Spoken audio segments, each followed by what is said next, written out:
खबर आप तक पहुंचाएं कि 190 मिलियन पाउंड स्कैंडल केस की समाअत के दौरान अडियाला जेल के बाहर शहरियों ने चेयरमैन पीटीआई के खिलाफ और वकला ने उनके हक में नारेबाजी की। मजीद जानते हैं डॉन न्यूज के नुमाइंदे उमर मेहताब बर्नी से। उमर बर्नी, आगाह कीजिएगा, दोनों जानिब से नारेबाजी क्यों हुई है?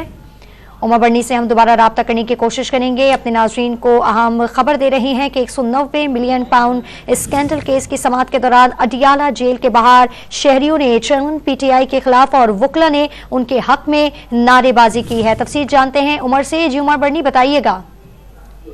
जी देखें, आज जो 190 मिलियन पाउंड केस की समाअत रावलपिंडी की अडियाला जेल में हुई और दौरान समाअत जब जेल के अंदर समाअत जारी थी तो बाहर अडियाला जेल के बाहर कुछ जो चेयरमैन पीटीआई के मुखालिफिन थे वो जमा हुए और उनकी जानिब से चेयरमैन पीटीआई के खिलाफ नारेबाजी भी की गई, जबकि जो तहरीक इंसाफ लॉयर्स फोरम के जो वकला थे वो वहां पर मौजूद थे। उनकी जानिब से चेयरमैन पीटीआई के हक में नारेबाजी की गई। तहम पुलिस की जानिब से जो दोनों फरीकैन हैं उनको अडियाला जेल के मरकजी गेट से हटा दिया गया और पुलिस की जानिब से जो है दोनों फरीकैन को अलग अलग रखा गया और ताकि किसी भी नाखुशगवार वाक़े से बचा जा सके।